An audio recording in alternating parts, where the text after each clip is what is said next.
Welcome back to my channel. ഇന്ന് ഞാനിവിടെ നല്ല നോമ്പ് വെക്കാൻ വേണ്ടിയിട്ട് നല്ലൊരു ചായക്കണ്ട റെസിപ്പിയുമായിട്ടാണ് വന്നത്.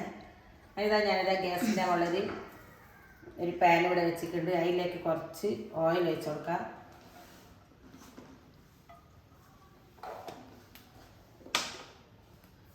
ഓയിലൊന്ന് നല്ലോണം ചൂടായി വരുന്ന സമയത്ത് ഇഞ്ചി, വെളുത്തുള്ളി, പച്ചമുളകെല്ലാം കൂടി ഞാൻ ചതച്ചതായത് അതും ഇതിലിട്ട് കൊടുക്കാം.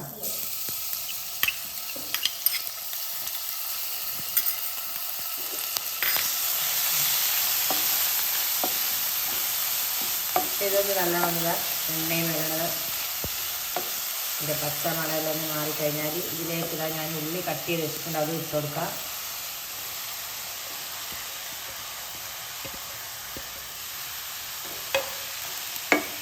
ഇതിലേക്ക് ആവശ്യത്തിനുള്ള ഉപ്പ് ഇട്ട് കൊടുക്കാം.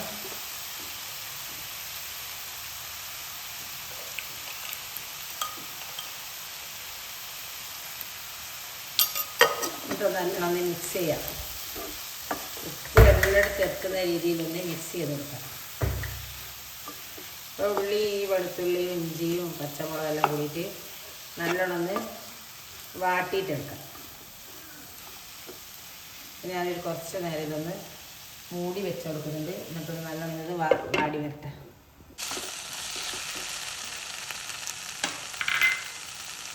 ഇപ്പം നമ്മളിതാ ഉള്ളി നല്ലോണം വഴന്ന് വന്നിട്ടുണ്ട്. ഇതിലേക്ക് ഞാൻ ഇതാ കരിവേപ്പില ഇട്ട് കൊടുക്കുന്നുണ്ട്. ഇപ്പോൾ നല്ലോണം വാട്ടിയെടുക്കാം. ഒരു ടീസ്പൂൺ മുളക് പൊടി, ഒരു അര ടീസ്പൂണ് മല്ലിപ്പൊടി, ഒരു 1/4 സ്പൂണ് മഞ്ഞൾപ്പൊടി, ഒരു അര ടീസ്പൂൺ തന്നെ ഇത് കുരുമുളക് പൊടി, 1/4 സ്പൂണ് ഗരം മസാലപ്പൊടി ഇതെല്ലാം ഇട്ട് വെക്കണം. ഇതിലേക്ക് തന്നെ ഞാനിതാ ഇറച്ചി ചിക്കന് നല്ലോണം ഉപ്പും മഞ്ഞൾപ്പൊടി ഇട്ട് വേവിച്ച് നല്ലോണം മിക്സിയിൽ ക്രഷ് ചെയ്തെടുത്താൽ ഇതും ഇട്ട് കൊടുക്കാം. ഇതെല്ലാം കൂടിയിട്ടൊന്ന് നല്ലോണം ഒന്ന് മിക്സ് ചെയ്യും. എല്ലാം കൂടിയിട്ട് നല്ലോണം യോജിപ്പിച്ചെടുക്കാം.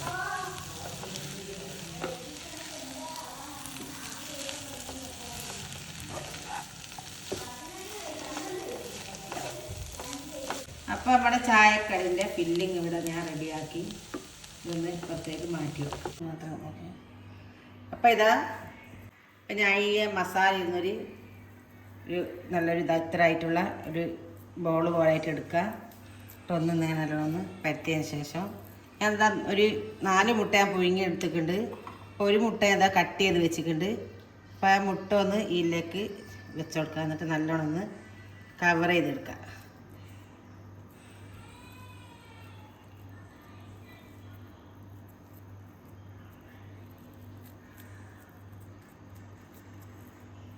മുട്ട നല്ലോണം ഉള്ളിൽ ആയിട്ട് നല്ലോണം കവർ ചെയ്തെടുക്കണം.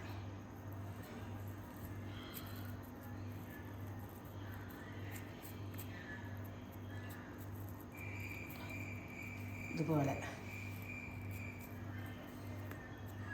ഏത് കട്ട്ലേറ്റിൻ്റെ ഷേപ്പായാലും ഏത് ഷേപ്പിലായാലും നമുക്ക് ഇഷ്ടമുള്ള ഷേപ്പിൽ നല്ലോണം ഒന്ന് എടുക്കുക.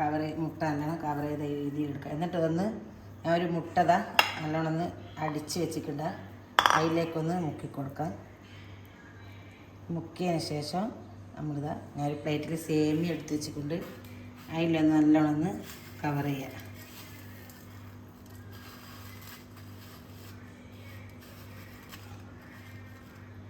ഇതുപോലെ എല്ലാം ആക്കിയെടുക്കാം. ഇതാ എണ്ണ നല്ലോണം ചൂടായിട്ടുണ്ട്. അപ്പം ഇതിലേക്ക് നമ്മുടെ ഈ സ്നാക്ക് ഒന്ന് ഇട്ട് കൊടുക്കാം. സേമിയയിൽ പൊതിഞ്ഞ് വെച്ചാൽ നല്ല അടിപൊളി നല്ല ടേസ്റ്റ് ആയിട്ടുള്ളത്. ഇതെന്ന് പറഞ്ഞാൽ ചെറിയ തീയിലൊന്നിട്ട് പൊരിച്ചെടുക്കാം. സേമിയ ആയതുകൊണ്ട് പെട്ടെന്ന് കരിഞ്ഞു പോകും. അതുകൊണ്ട് നമുക്ക് ചെറിയ തീയിലൊന്ന് പൊരിച്ചിട്ട് ഇതെടുക്കാം. അധികം തീയൊന്ന് കുറച്ച് വെച്ചോട്ടോ. പൊരിയട്ടെ. നല്ലോണം പൊരിഞ്ഞ് വന്നിട്ടുണ്ട്.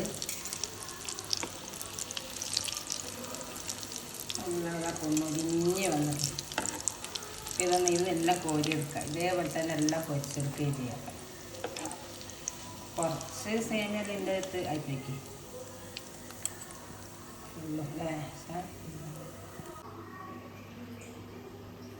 നമ്മളിതാ നല്ലൊരു അടിപൊളിയായിട്ടുള്ള സൂപ്പറായിട്ടുള്ളൊരു സ്നാക്കായത് കിളിക്കൂട് കാണില്ല. നല്ല ഇതാ കൊള്ളി ഇതാ അമ്പും ചില്ലും എല്ലാവരും പോലെ തന്നെ കിളിക്കൂട് പോലെ തന്നെ ഉണ്ട്.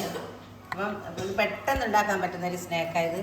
അപ്പോൾ നിങ്ങൾ ഇതേപോലെ തന്നെ ഒന്ന് ട്രൈ ചെയ്ത് നോക്കാം. ഷെയർ ചെയ്യുക, ലൈക്ക് ചെയ്യുക, സബ്സ്ക്രൈബ് ചെയ്യുക, വീഡിയോ കാണാം. അപ്പോൾ ഇൻഷാ അല്ലാഹ് വേറൊരു വീഡിയോ ആയിട്ട് വരുന്നവരെ അസ്സലാമു അലൈക്കും.